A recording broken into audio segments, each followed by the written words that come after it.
Hello दोस्तों, स्वागत है आपका अपने यूट्यूब चैनल रीडिंग वायर में। 1000 प्रश्नों की सीरीज में आपका एक बार से फिर स्वागत है। दोस्तों, हम लोग 1000 प्रश्न हिंदी टीजीटी पीजीटी के एग्जाम के लिए कर रहे हैं। ये सभी प्रश्न डॉक्टर ब्रिज किशोर प्रसाद सिंह की पुस्तक पर आधारित प्रश्न हैं। ये सभी प्रश्न बहुत ही इम्पोर्टेंट प्रश्न हैं। तो आइए शुरू करते हैं आज की ये क्लास। आज क्लास नंबर 6 करेंगे। इससे पहले हम 5 क्लास करा चुके हैं। आप उनको हमारी प्लेलिस्ट में जाकर देख सकते हैं। तो आइए शुरू करते हैं आज की ये क्लास। क्वेश्चन नंबर 116, साकेत महाकाव्य के रचनाकार कौन है? साकेत महाकाव्य के रचनाकार हैं श्री मैथिली शरण गुप्त। क्वेश्चन नंबर 117, साकेत महाकाव्य की नायिका। साकेत महाकाव्य की नायिका है उर्मिला।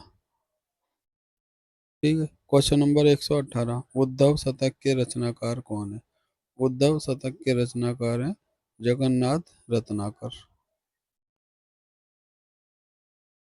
क्वेश्चन नंबर 119, इनमें से कौन राष्ट्रीय धारा के कवि नहीं है? इनमें से राष्ट्रीय धारा के कवि नहीं है गोपाल सिंह नेपाली।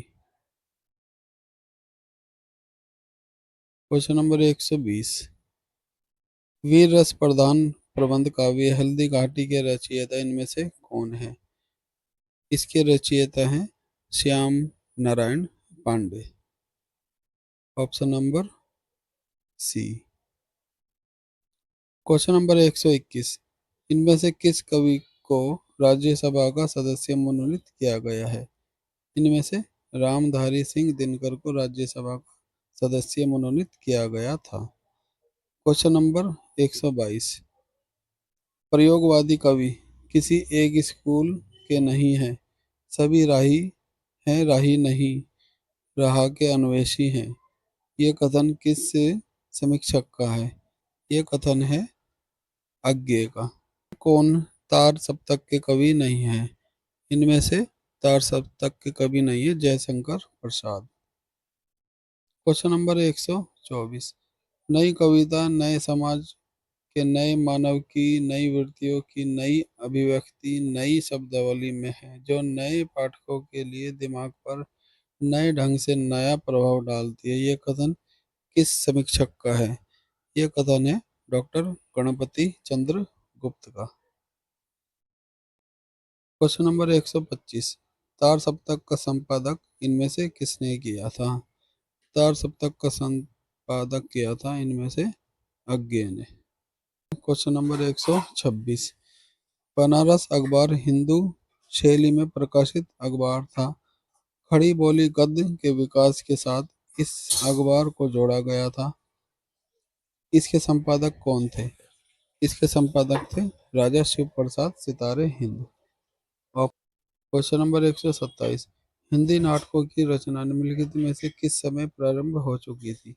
16वीं शताब्दी में। क्वेश्चन नंबर 128, अंधेरे बंद कमरे उपन्यास के लेखक इनमें से कौन है? अंधेरे बंद कमरे उपन्यास के लेखक है मोहन राकेश। छायावाद काल के किस कवि को सुकुमार प्रकृति का कवि कहा जाता है? ये कहा जाता है सुमित्रानंदन पंत को। इनमें से उपन्यास सम्राट किसे कहा जाता है? इनमें से उपन्यास सम्राट कहा जाता है मुंशी प्रेमचंद को। क्वेश्चन नंबर 131, धुलाई वाली कहानी की लेखिका का नाम इनमें से कौन सा सही है? बंग महिला। ठीक है। क्वेश्चन नंबर 132, इनमें से कौन सी रचना गुलेरी जी की नहीं है? इनमें से गुलेरी जी की रचना नहीं है रानी केतकी की कहानी। क्वेश्चन नंबर 133, रानी केतकी की कहानी के रचनाकार इनमें से कौन है?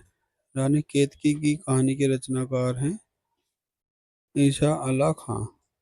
Option number C B. Question number 129, आधुनिक काल में प्रभाववादी कहानियों की परंपरा का श्रेय गणेश इनमें से किसने किया था? सदगुरु शरण अवस्थी ने। Option number C. Question number 135। इनमें से किसकी कहानियों में सेक्स जन्य भावुकता का उभार दिखाई पड़ता है? इसका आंसर है कृष्ण सौप्ती। Question number 136। शिव शंभू का चिट्ठा निबंध संग्रह के रचनाकार इनमें से कौन है? इसके रचनाकार हैं बाल मुकुंद गुप्त। Option number A. Question number 137। इनमें से किस निबंध लेखक की रचना में राजनीतिक पक्ष प्रखर है?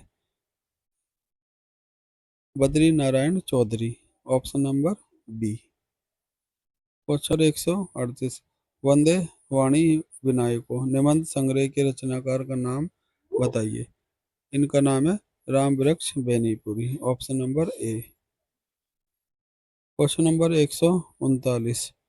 किस पत्रिका के प्रकाशन के साथ आलोचकों का एक नया युग आया? आलोचका का एक नया युग आया था नागरी प्रचारिणी पत्रिका के साथ। Option number C. Question number 140। Acharya Ramchandra Shukla रचित चिंतामणि इनमें से क्या है? चिंतामणि है निबंध संग्रह। Option number A. तो दोस्तों ये थी आज की क्लास। अगर क्लास अच्छी लगी हो तो चैनल को सब्सक्राइब करके जरूर जाना। मिलते हैं अगली वीडियो में क्लास नंबर 7 के साथ। Thank you.